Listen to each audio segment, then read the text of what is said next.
A Xunta e o Concello de Poio colaborarán para levar adiante a humanización da PO 308. A actuación comezará cunha primeira fase que abrangue dende a rotonda da Barca ata o Casal de Ferreiros.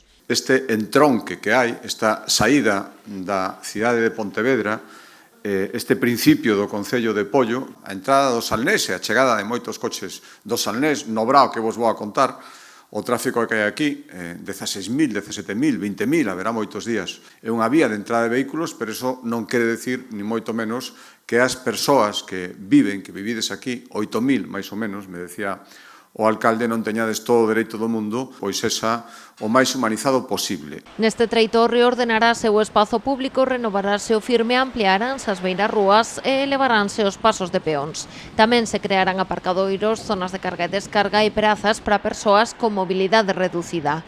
Ademais, instalarase mobiliario urbano. A obra está orzamentada a máis de 1,7 millóns de euros, dos que o Concello achegará o 30%. Pois falamos dun plan do que donde queremos poñer é o protagonismo nas persoas.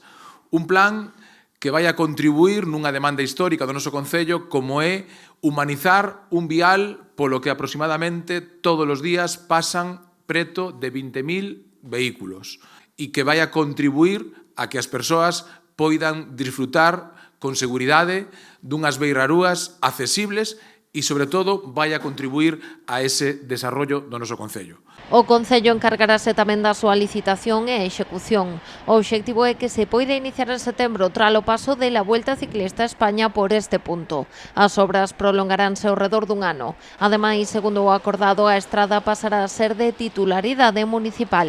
Neste convenio que acabamos de asinar transferimos os cartos e o Concello de Poio se encarga de toda a tramitación, incluída a execución da obra e incluída, que iso tamén o facemos en moi poucas ocasións, a titularidade deste cacho, que agora mesmo é da Xunta de Galicia, que se vai a arreglar, e que tamén lle pasamos ao Concello de Poio.